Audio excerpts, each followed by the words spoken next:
బాలీవుడ్ తొక్కిసలాట ఘటన దేశవ్యాప్తంగా దుమారం రేపుతోంది. ఘటన జరిగిన తీరుపై లక్షలాది మంది మండిపడుతూ ఉన్నారు. బాధితుల తరపున కొందరు పోరాటానికి దిగుతున్నారు. తాజాగా వెంకటేష్ అనే వ్యక్తి పోలీసులను ఆశ్రయించాడు. విరాట్ కోహ్లీపై పోలీసులకు ఫిర్యాదు చేశాడు. హోరాహోరీగా వేదిక తరపున వెంకటేష్ అనే వ్యక్తి కబన్ పార్క్ పోలీస్ స్టేషన్లో ఈ ఫిర్యాదును నమోదు చేసుకున్నాడు. ప్రముఖ క్రికెటర్ అయిన కోహ్లీపై చర్యలు తీసుకోవాలి అంటూ ఆయన ఆ ఫిర్యాదులో పేర్కొన్నాడు. అయితే ఈ ఫిర్యాదును స్వీకరించిన పోలీసులు ఇప్పటికే ఈ ఘటనపై ఒక ఎఫ్ఐఆర్ నమోదైందని దీని విచారణకు పరిగణలోకి తీసుకుంటామంటూ వెంకటేష్కి చెప్పినట్టుగా సమాచారం.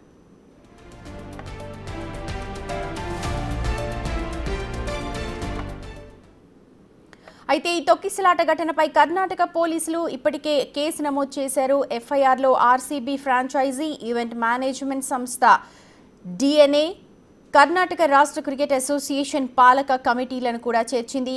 అవసరమైన అనుమతులు లేకుండానే విజయోత్సవ కార్యక్రమాన్ని నిర్వహించారు అని అందులో పేర్కొన్నారు.